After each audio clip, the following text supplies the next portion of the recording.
नमस्कार दोस्तों, मैं आपका दोस्त विवेक पवार स्वागत करता हूं आपका policyplan.com के यूट्यूब चैनल में।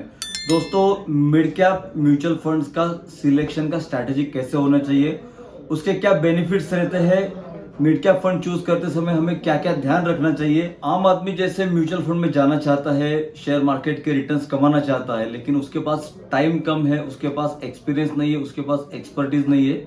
ओके, पैसे भी कम है, लेकिन वो रिस्क उठा के इसके रिटर्न्स लेना चाहते हैं, तो कम से कम रिस्क में हमें म्यूचुअल फंड से रिटर्न्स मिलेंगे दोस्तों। लेकिन उसके लिए थोड़ी बातें जानना बहुत जरूरी है। तो इस वीडियो में हम जानेंगे कि अगर हमें मिड कैप फंड चूज करने हैं तो उसके क्या बेनिफिट्स है, क्यों मिड कैप फंड्स के लिए जाना है, और मिड कैप फंड्स चूज करते समय क्या क्या स्ट्रैटेजीज हमें यूज करनी है। तो चलते हैं दोस्तों, शुरू करते हैं इस टॉपिक को, आखिर तक वॉच कीजिए। तो दोस्तों, बेसिकली जान लेते हैं मिड कैप स्टॉक्स मतलब और म्यूचुअल फंड्स क्या है। तो national stock exchange NSE India ने जो 150 स्टॉक्स है, 150 स्टॉक्स में से 50 फंड का एक इंडेक्स बनाया जिसको हम बोलते हैं mid cap index. Okay, mid cap जो स्टॉक्स है वो 5000 करोड़ के एसेट से ऊपर रखने वाले जो स्टॉक्स है उसको हम मिड कैप बोलते हैं। उसके नीचे जो है उनको स्मॉल कैप बोलेंगे। तो लार्ज कैप से थोड़ा सा ज्यादा रिटर्न्स देने वाले फंड रहेंगे मिड कैप फंड्स। ओके, लेकिन अगर हम वोलेटिलिटी की बात करें तो स्मॉल कैप फंड से थोड़ा कम वोलेटिलिटी रहने वाले फंड है जो मिड कैप फंड है। दोस्तों, इससे बेनिफिट क्या होता है, तो अपनी जो इन्वेस्टमेंट है उसका डाइवर्सिफिकेशन होता है। ओके, इन्वेस्टमेंट का डाइवर्सिफिकेशन करने के लिए ही large cap, mid cap, small cap और थीमेटिक फंड, विजन फंड वगैरह इस टाइप के फंड निकाले। तो मिड कैप फंड से आपका पोर्टफोलियो जो है वो डाइवर्सिफाई हो जाएगा। इसका बेनिफिट क्या है, तो लॉन्ग टर्म वेल्थ क्रिएशन के लिए इसका बेनिफिट होगा दोस्तों। लॉन्ग टर्म में बोल रहा हूँ, लॉन्ग टर्म का मतलब यहाँ पे आता है 3 साल, 5 साल, 7 साल, 10 साल, 15 साल, 20 साल, 25 साल। Okay, not less than 3 year. Mid cap में अगर आपको जाना है तो हम सलाह देंगे आपको कि एसआईपी के थ्रू जा रहे हैं आप, तो be there for at least 5 to 7 year minimum. और लमसम के लिए भी हम आपको सलाह देंगे कि आप 7 साल के ऊपर जो आपके पैसे है, जो आपको 7 साल के पहले नहीं लगने वाले, उसी को यहाँ पे इन्वेस्टमेंट कीजिए। ओके, ये एक मोटी मोटी बात हो गई। अभी हम कैसे इसको सिलेक्शन करें मिड कैप फंड का, उसके बारे में जान लेते हैं। टोटल 43 मिड कैप फंड्स है, उसके बारे में आपको बताएंगे दोस्तों कि 20% से लगभग पिछले 10 सालों में इन्होंने रिटर्न दिए है। 20% से एक अप्रोक्सीमेटली आप रिटर्न निकालोगे 20% अबव मिड कैप के रिटर्न आए, और वर्स्ट सिनारियो में 4.5% के इसमें रिटर्न आए हैं। ओके, तो हमें क्या देखना है, तो आउट परफॉर्म ये फंड कर रहा है या नहीं है, या अंडर परफॉर्म कर रहा है। जो इंडेक्स है, जो आपको मैंने पहले बताया, जो नेशनल स्टॉक एक्सचेंज ने जो इंडेक्स दिया है मिड कैप इंडेक्स, तो मिड कैप इंडेक्स के जो रिटर्न्स है और ये जो फंड के रिटर्न्स है, इसको ये आउट परफॉर्म करता है। मतलब अगर मिड कैप इंडेक्स पिछले सालों में, 1 साल में, 3 साल में, 5 साल में, 10 साल में अगर रिटर्न दे रहा है, लेट से 10%, 12%, 15%, और ये जो फंड है ये बिलो दैट परफॉर्मेंस आ रहा है, तो इसको हम बोलेंगे अंडर परफॉर्म करना। और इससे ज्यादा परफॉर्मेंस दे रहा है तो इसको बोलेंगे आउट परफॉर्म करना। तो आउट परफॉर्मेंस देना यही एक काम है फंड मैनेजर का। तो ये सबसे मेजर बात है कि आउट परफॉर्म कर रहा है कि नहीं। तो इसके लिए हमें रोलिंग रिटर्न्स इसके देखने जरूरी है। रोलिंग रिटर्न्स अवेलेबल है दोस्तों, रिसर्च रेडीमेड अवेलेबल है।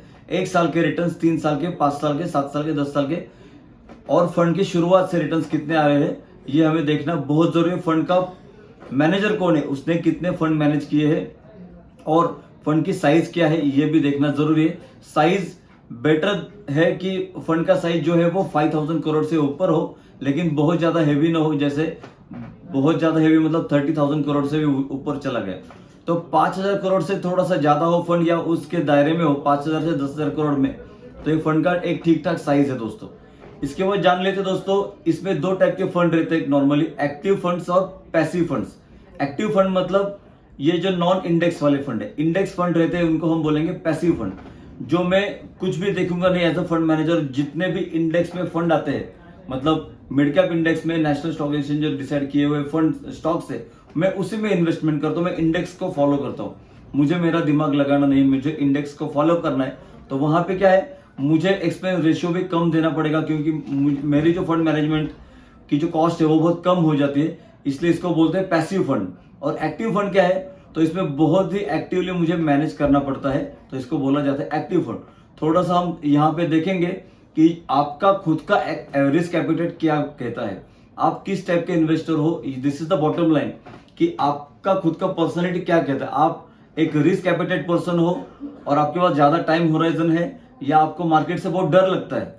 तो ये बहुत मेजर बात है कि आप, क्योंकि हम बात चल रही है मिड कैप फंड की, तो मिड कैप फंड में पैसा डाला और मेरा नीचे आ गया तो मैं घबरा रहा हूँ, तो मेरे पास पेशेंस ही नहीं है, तो मैं तुरंत निकल जाता हूँ। ऐसा मेरा अगर एपेटाइट है तो मुझे इंडेक्स फंड में जाना पड़ेगा कि इंडेक्स फंड से मुझे सिर्फ इंडेक्स को फॉलो करना है। लेकिन अगर थोड़ा सा ज्यादा रिस्क वाला है मेरा एपेटाइट, तो मैं सलाह दूंगा कि आप जो एक्टिवली मैनेज फंड है वहां पे ज्यादा आपको रिटर्न्स आने की संभावना है, क्योंकि वो थोड़ा इंडेक्स से बाहर जाके भी इन्वेस्टमेंट करते हैं। और एक आपको बात बताना चाहेंगे, पैसिव फंड्स में, मतलब जो इंडेक्स फंड है जहां पे मुझे एक्टिवली मैनेजमेंट नहीं करना है, जो भी इंडेक्स में स्टॉक्स है उसी में बने रहना है, तो वहां पे मुझे अगर वहां पे कुछ वैल्यू नजर नहीं आ रही है, वहां पे मुझे स्टॉक्स का परफॉर्मेंस नहीं नजर आ रहा है, फिर भी मुझे वहां पे बने रहना पड़ेगा, क्योंकि मैंने चूज किया है इंडेक्स फंड। तो म्यूचुअल फंड के बारे में हम लोग अलग अलग वीडियोस आपके पास ला रहे हैं दोस्तों, इसमें आपको बहुत अच्छी अच्छी जानकारी देने की कोशिश कर रहे हैं। तो मिड कैप फंड के बारे में आपको बताएंगे कि ये एक डाइवर्सिफिकेशन क्रिएट करने वाला फंड हो सकता है। आपने सिर्फ लार्ज कैप फंड लिया तो नहीं बात बनेगी, आपने सिर्फ स्मॉल कैप फंड लिया तो बात नहीं बनती, आपको मिड कैप फंड भी लेना पड़ेगा। It's a diversification of your portfolio. तो ये मेन बात है, वेल्थ क्रिएशन के लिए आपको काम आता है। लॉन्ग टर्म में आपको वेल्थ क्रिएट करने के लिए ही SIP या लमसम की जरूरत पड़ेगी, तो वहां पे वेल्थ क्रिएशन के लिए काम आएगा दोस्तों। तो हमने मेन बातें इस वीडियो में देखी है कि हमें फंड का परफॉर्मेंस देखना है, फंड के मैनेजर्स कौन है उनको देखना है, फंड के स्टॉक्स कौन से है, इंडेक्स फंड है या एक्टिव फंड है वो देखना है। ओके, फंड का एक्सपेंस रेशियो क्या कहता है, क्योंकि इंडेक्स फंड को कम आएगा एक्सपेंस रेशियो, लेकिन एक्टिव फंड का थोड़ा सा ज्यादा आएगा, लेकिन कितना ज्यादा है वो हमें देखना है। थोड़ा सा आपको बताना चाहेंगे दोस्तों, एक्सपेंस रेशियो कैसे मैटर करता है अपने फंड को। देखिए, रोज की NAV मतलब नेट एसेट वैल्यू, मतलब यूनिट का जो भाव डिक्लेयर होता है, वो फंड का जो एक्सपेंस है वो जाने के बाद ही बनता है। जो AMCs है, एसेट मैनेजमेंट कंपनी है, उन्होंने कंपनी अपनी चालू की है प्रॉफिट करने के लिए, तो उनका प्रॉफिट कहां से आएगा, तो फंड मैनेजमेंट चार्जेस से। तो फंड मैनेजमेंट चार्जेस मुझे कितने लेने हैं as a AMC, asset management company, उसको कहते हैं fund management charges. Okay, FMC, fund management charges को ही बोला जाता है एक्सपेंस रेशियो। मतलब वो एक्सपेंस रेशियो नॉर्मली आप देखेंगे तो इंडेक्स फंड में 1.5% मैक्सिमम रहता है, और अगर आप एक्टिवली मैनेज फंड देखोगे तो वहां पे लगभग मोर देन 1.5% टू 2.25% तक जाता है दोस्तों। तो एक्सपेंस रेशियो से आपका फंड पे इम्पैक्ट पड़ेगा, लेकिन जो भी NAV डिक्लेयर होती है वो एक्सपेंस जाने के बाद ही डिक्लेयर होती है, तो उतना उसमें ज्यादा सोचने की जरूरत नहीं है। बाय द वे, जितनी बड़ी फंड की साइज होती है उतना ही एक्सपेंस रेशियो कम करना पड़ता है फंड हाउसेस को। ये भी एक आपको अंडरलाइन बात बोलनी जरूरी है दोस्तों।